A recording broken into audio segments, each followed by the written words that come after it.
The teacher will tie a short rope to the handle of a sturdy bucket of water and swing the bucket in a circle going near the floor and then overhead. Students should observe carefully and see what happens to the water when the bucket is upside down.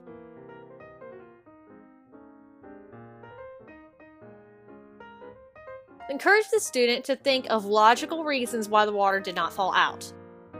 Parents may need to help students with Part B, as they may need help finding pipe insulation and cutting it in half. If it is difficult to find tubing, empty paper towel rolls can be cut lengthwise and taped together as in Lesson 5. Students will suspend the tube between two chairs with tape so that the ends of the tube are at the same height above the floor.